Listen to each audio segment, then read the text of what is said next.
마지막 순간 캡틴 손흥민의 한 방이 너무나도 간절했던 아쉬운 한 판이었습니다. 안녕하세요, 축구팬 여러분. 2026 북중미 월드컵 조별리그 2차전의 열기가 아직 식지 않았습니다. 대한민국 축구대표팀이 멕시코를 상대로 펼친 치열한 사투는 결국 0대1 아쉬운 석패로 끝났습니다.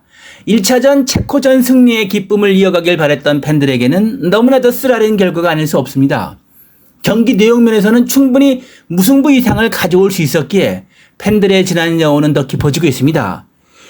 이로써 대한민국은 그 지긋지긋한 월드컵 2차전 잔혹사의 고리를 이번에도 끊어내지 못했습니다.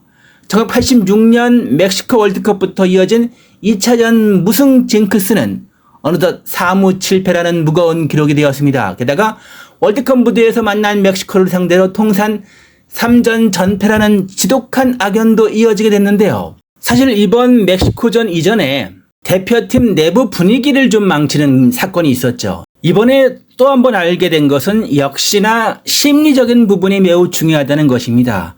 서로 간의 미스커뮤니케이션에 의해서 기자단과 기자 몇몇 분들과 손흥민 선수 간의 그 인터뷰 관련된 서로 간의 오해, 이거에 대해서 굉장히 큰 이슈가 됐었죠. 손흥민 선수라든지 대한민국 축구 선수들 전체가 매우 안 좋은 심리적 부담감으로 경기에 멕시코전에 나섰을 확률이 매우 높습니다.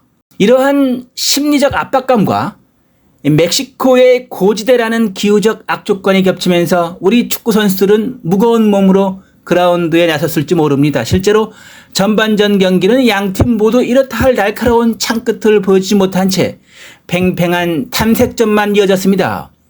멕시코 팬들의 일방적인 응원과 야유 속에서 우리 태극전사들은 끈질기게 버텨내며 전반전을 0대0으로 마쳤습니다. 그리고 결국에는 기자들과 손흥민 선수 그리고 축구팀 전체에 영향을 준 그러한 서로 간의 미스커뮤니케이션에 의한 안 좋은 이런 심리적인 부담, 이것이 결국 후반전이 시작되자마자 단 5분 만에 악몽으로 다가오고 말았습니다.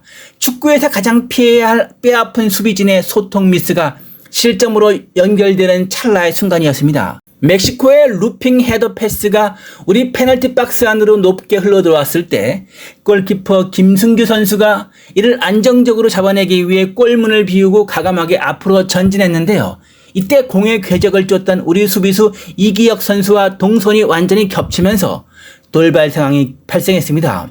김승규 키퍼의 팔꿈치가 이기혁 선수의 머리와 강하게 충돌하면서 잡았던 공을 힘없이 떨어뜨리고 말았습니다. 박스 안에 떨어진 낙하산 같은 공을 멕시코의 루이스 로모 선수가 낚아채 텅 빈 골대로 밀어넣었습니다. 너무나도 허무하고 코미디 같은 대실책으로 선제 결승골을 헌납하는 순간 온 국민이 탄식을 쏟아냈죠. 예상치 못한 일격을 맞은 대한민국은 급격하게 흔들리기 시작했고 만회골이 급해졌습니다. 그런데 많이 아쉬운 부분은 물론 체코전에서 손흥민 선수를 빼서 그 이후에 우리가 2대1로 이겼습니다. 하지만 이번 멕시코전 같은 경우는 손흥민 선수의 움직임이 매우 좋아 보였거든요. 그런데 이번에도 체코전과 마찬가지로 후반 초반에 홍명보 감독은 벤치를 향해서 다급하게 사인을 보냈죠. 테크니컬 에어리어에 준비된 교체 번호판에는 놀랍게도 등번호 7번이 선명하게 새겨져 있었습니다. 우리 대표팀이 상징이자 언제 어디서든 골을 터뜨릴 수 있는 유일한 해결사 손흥민의 교체 아웃이었습니다. 체력적인 부담이나 전술적인 변화 혹은 컨디션 조절을 위한 홍명보 감독의 깊은 고뇌 끝에 나온 선택이었을 것입니다. 하지만 화면을 지켜보는 우리들의 마음은, 축구팬들의 마음은 좀 아쉽다는 생각이 났죠. 혹시라도 이게 잘못된 결과로 발전해서 다른 선수들이 골을 못 넣으면 어떠나 이런 걱정이 되었죠. 왜냐하면 집중 견제를 받는다 하더라도 그가 그라운드 위에 존재한다는 사실 자체만으로 멕시코 수비진이 느끼는 압박감은 차원이 다를 수 있기 때문입니다. 이 멕시코 수비수 최소 2~3명을 자기 주변에 강제로 묶어두는 에이스의 손흥민의 보이지 않는 영향력이 교체로 후반전에 사라진 것이죠. 손흥민 선수가 빠지자마자 멕시코 수비진은 한결 가벼워진 마음으로 공격의 고삐를 더 강하게 줄 수 있었겠죠. 물론 지나고 난 다음의 이야기지만 물론 체코전에서 손흥민 선수가 빠진 다음에 오연규 선수라든지 좋은 결과가 있었습니다. 하지만 이번 경우에는 만약에 손흥민 선수가 후반전에 계속 있으면서 후반 막판 총공세 타이밍까지 남아있었다면 결과는 어땠을까요? 수비진을 뒤흔드는 특유의 라인 브레이킹이나 환상적인 가마차기 한 방이 터지지 않았을까 하는 미련이 남습니다. 후반전 막바지로 갈수록 대한민국은 엄지성과 조규성을 투입하며 파생 공세를 펼쳤습니다. 특히 후반 87분 교체 투입된 엄지성 선수가 왼쪽 측면을 완벽하게 허물며 칼날 같은 크로스를 올렸습니다. 문전으로 번개처럼 쇄도하던 조규성 선수가 이를 받아 골망에 찢어질 듯한 강력한 헤더 슈팅을 날렸는데요. 야속하게도 멕시코의 수문장 라울 랑헬 키퍼가 동물적인 반사신경으로 이 공을 쳐내고 말았습니다.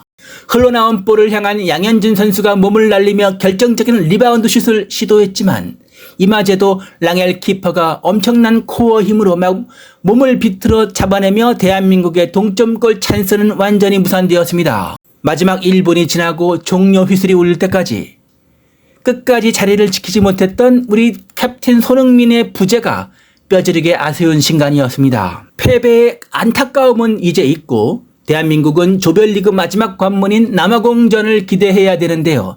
1승 1패 승점 3점으로 현재 A조 2위를 유지하고 있지만 32강 진출 확정은 최종전으로 미뤄졌습니다.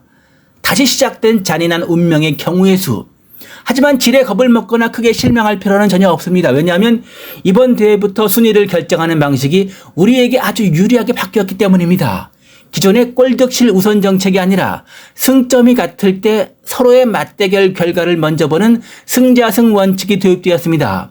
이 바뀐 규칙이 대한민국 대표팀에게 어떻게 작용하는지 다가올 남아공전의 3가지 시나리오를 완벽하게 해부해드리겠습니다. 첫 번째 시나리오는 가장 이상적이고 깔끔한 진출 공식, 바로 남아공전 승리 또는 무승부입니다. 대한민국이 남아공을 꺾으면 승점 6점이 되어 다른 경기 결과와 상관없이 무조건 32강 토너먼트에 안착합니다. 심지어 남아공과 비겨서 승점 4점, 1승 1무 1패가 되더라도 대한민국은 자력으로 조 2위를 확정짓습니다. 같은 시간 체코가 이미 2승으로 진출을 확정한 멕시코를 잡고 승점 4점 동률을 만든다고 해도 걱정 없습니다.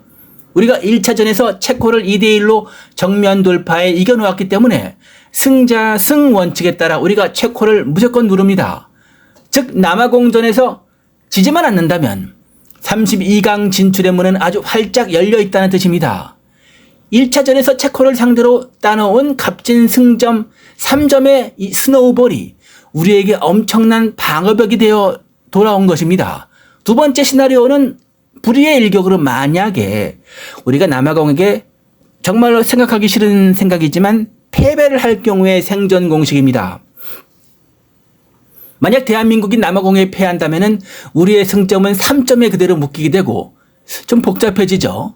이 고비에서 우리는 같은 시간 열리는 멕시코와 체코의 경기 스코어를 간절하게 쳐다봐야만 합니다. 다행히 체코가 개최국 멕시코에게 패하거나 비겨준다면 대한민국은 조 3위를 수성할 수 있습니다. 이번 월드컵은 참가국이 48개국으로 확대되면서 최초로 32강전이 도입된 대회입니다. 총 12개 조의 3위 팀들 중에서 성적이 좋은 상위 8개 팀에게도 32강 티켓을 부여하는 룰이 있습니다. 비록 다른 조의 결과를 끝까지 지켜봐야 하는 이 피말리는 침대 축구를 계산해야 하지만 이미 소중한 1승을 거두어둔 대한민국은 조 3위 경쟁에서 타조에 비해 압도적으로 유리한 고지를 점하게 됩니다. 세 번째 시나리오는 만약에 우리가 남아공에게 지고, 물론 그럴 일은 없습니다. 설상가상으로 체코가 이미 32강을 확정지은 멕시코를 꺾는다면은 남아공이 승점 4점이 되죠. 체코도 승점 4점이 되고 대한민국을 단숨에 추월해버리겠죠. 그러니까 대한민국은 현재 승점 4점으로 그냥 갇혀버린 거죠. 그러니까 승자승을 체코하고 따질 필요도 없이 조 4위로 탈락을 하게 되는 것입니다. 1차전의 화려한 승리가 단 일주일 만에 이렇게 신기루처럼 사라지고 우리가 잘못하면은 진짜 귀국길에 그냥 짐을 싸고 올라가야 하는 상황이 될 수가 있는 거. 만약에 진다면 체코는 이기고, 하지만 멕시코가 홈 이점이 있죠. 고지대 적응력을 거졌기 때문에 체코에게 패할 일은 매우 낮다는 것이 전문가들의 전반적인 의견입니다.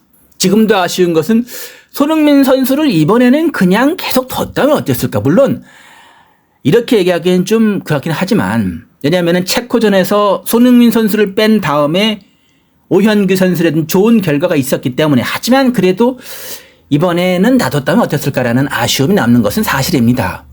만약 손흥민 선수가 교체되지 않고 끝까지 뛰었다면 오늘 결과는 어떻게 되었을까요? 가슴속에 남은 진한 미련과 대한민국 축구의 운명이 걸린 남아공전 시나리오에 대해 여러분의 소중한 의견을 들려주시기 바랍니다. 시청해 주셔서 진심으로 감사드리겠습니다.